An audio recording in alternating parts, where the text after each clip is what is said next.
Hey, so excited to have you join us today. The topic for today is intuition real? And I have a faith-based energy healer, Suzette Heater, that's going to explain that for us. How is it we can do some amazing and sometimes unexplainable things, like heal our own bodies by the power of our thoughts? Mother's intuition, the law of attraction. Can we really tap into our subconscious mind? Can we really create our own realities? It begs the question, are we novice gods? All right, thank you so much for joining us. This has been an amazing journey. I hope you are enjoying it. I hope you've subscribed and that you're catching a bunch of these shows. What we're doing is we're looking at how we are more connected to God than we normally think, and also how we can do some amazing and sometimes unexplainable things. Today we're going to talk about energy, and I have a faith-based energy healer. She's going to talk to us about intuition. You know, is it real? How does it work? And how can you tap into it so that you can get kind of better answers, better guidance in your life? Hope that makes sense for you. So this is Suzette Heater, and with that, you're up. Thanks, Scott. I'm really excited about this opportunity. Yes, I believe intuition is very real. Okay. There's so many instances and people talking about how they followed their gut feeling or that heart pounding, or I think intuition can come to us through many different ways, and knowing how it comes to you is important so that you can recognize it. I myself have had several instances. There was one day many years ago, I was driving down the road going home. I was coming close to a stoplight that was turned off. A big truck was to the side of the road. Nobody was out directing traffic, but there was the crane up and then over by the stoplight, right? And the big bucket with the people in the bucket. And I'm driving up and I looked around and I thought, well, nobody's stopping traffic. They're just working on the light. I'm okay. And immediately I had the thought, slow down. Well, I looked around again. Everything was normal. Everything was fine. And so I kept going. And again, that voice, slow down. Well, it took 3 times. And it was so loud and so strong that I slowed down. And at the moment I got right there, the man in the bucket up above me dropped a great big huge crowbar. Oh. And it landed inches away from my car. Had I not slowed down, it's pretty obvious what would have happened. And I think everybody has gifts. Okay. We all have the ability to tap into it.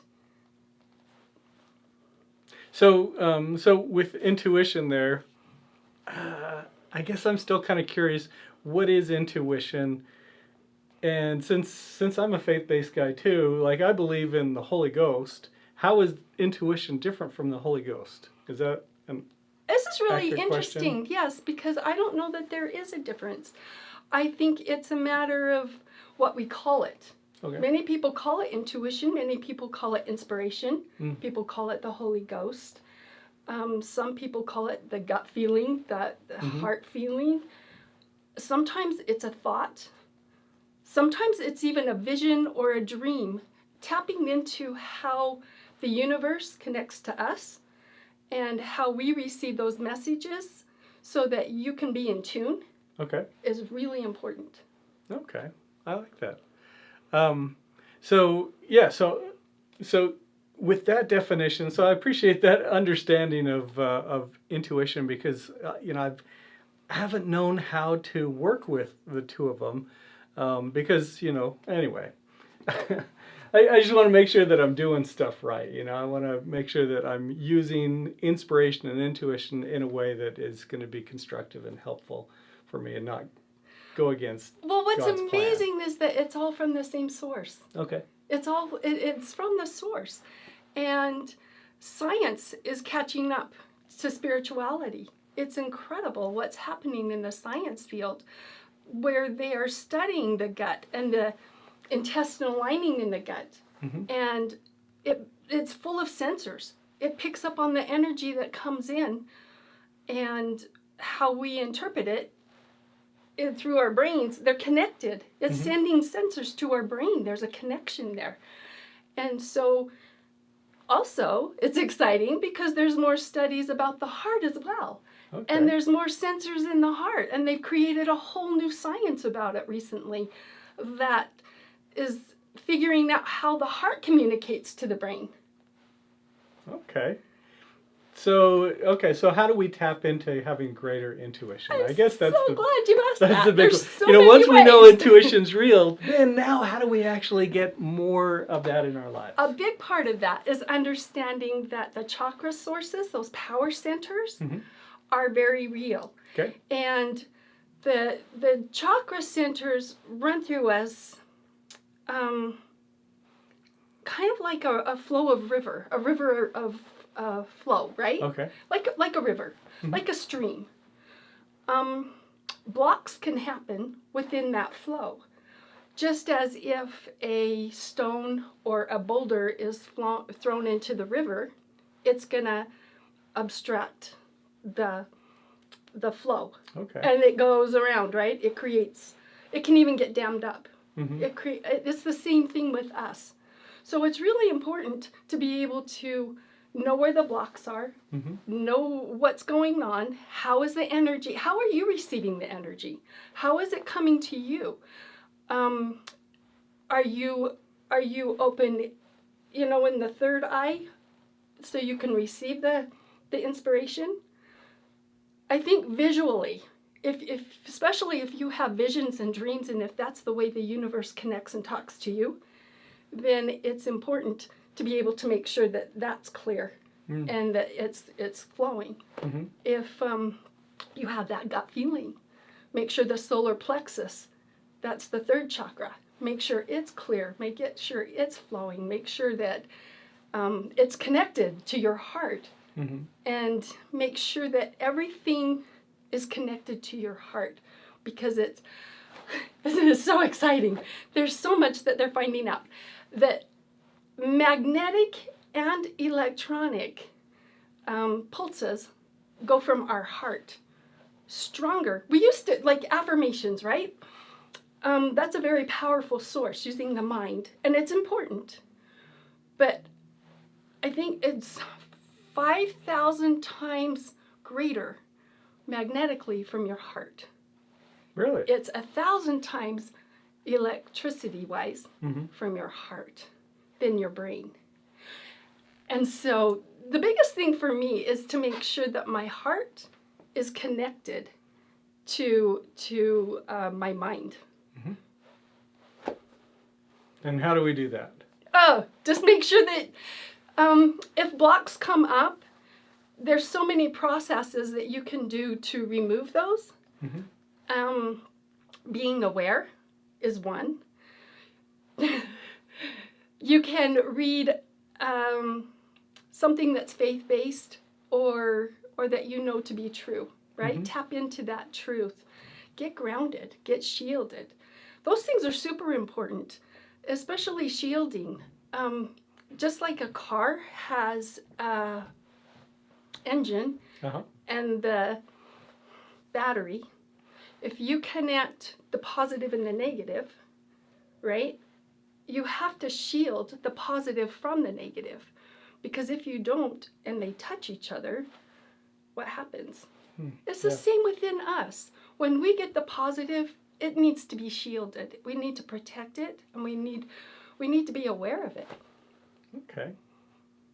Okay, so we have energy throughout us, right? Yes, throughout our whole body. And then how do we tap into that energy so that, because I know a little bit of this stuff, because I've worked with some energy healers before, and when I first learned about this, my mind was blown, but I was a little bit hesitant as far as like it seemed it was woo-woo. It was like way different than anything that I had experienced before. But what I came to understand, and correct me if I'm wrong, is what you do is you tap into your body as an instrument, and it's kind of a measuring device. And you just kind of measure the energy around you as far as positive and negative, and it can guide you in that way. Is that correct? And there's also the female and the male energy within us as well. Okay. So the right is the male, and the female is the left. And bringing those two energy sources together, that's what I normally do every morning, to bring me together. Because once I'm grounded, connected, shielded, aligned, and together, then I can express that better out there. Okay. So and be more balanced. Can you show me what it means to, like, is there a process for getting aligned? It's just bringing your hands together, okay, knowing that you have the female and the male energies within, and that you're centering it, and you're grounding it, and you bring it and you put it within you, within the third eye. Another way that I ground is I picture my deity, okay, and a laser, a source, a light coming from deity to me. It goes to my heart. It goes to the center of the earth where it anchors into my birthright. And that helps get me grounded. I think the number one thing you have to do is recognize that there is a power outside of ourselves. That is the very first step to healing. That's what Jordan Peterson says, and many other psychiatrists. It's important to recognize that, to know that, and be aware of that. Okay. And then you can tap into that, because the steps are you ask, and then you write. So when I get up in the morning, I say a prayer and I ask, what is it I need to do today? What is it that would serve my greatest and highest purpose today? And then I write it down. Oh. And if I don't write it down, I notice that a few days later, when I try and do the process, I have too much going on in my head. And then things get a little blurry. And then it's like, oh, I think I have too much going on. I need to go journal this. I need to go write it down. Journaling is really important. Being able to get your flow of thoughts, especially with the negative. It's a way to be able to get it out onto paper, get it away from you. I would advise not going back and reading the negative. In fact, if it's super negative and stuff's going on around you, and it's something that you want to rid yourself of, write it down on a separate piece of paper, go burn it, take it away, and see it just leave. And then take another paper and write down what you want instead. This is what I want to create. Focus on what you want to create, not what you have in the negative. Because if you focus on what you have in the negative, you're going to get more of that. Okay. The earth serves us in abundance. That's all it knows. It's all it knows how to do, is to serve us in abundance. You plant a tomato seed, you get a lot of tomatoes, right? So our thoughts are the seeds. Okay. So in tapping into our intuition, getting clear in the morning, journaling is a great thing to do. Good music. You talk about prayer. You talk about connecting to source, connecting to light. There's a lot of things that we can do to really connect with higher power. So anyway, hopefully that helps you out with, as you're kind of thinking about, who am I? What's my purpose in life? What am I doing here? Just realize you can tap into a higher source, and intuition is real.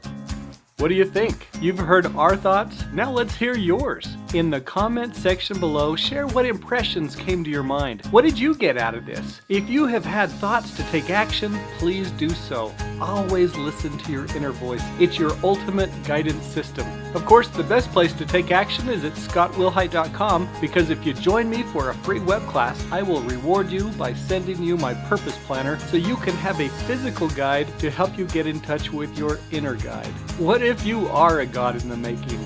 That would mean there's purpose to your life, meaning to your challenges. You have a great work to do. May you have the courage, faith, and power to become who you were truly meant to be. See you next time.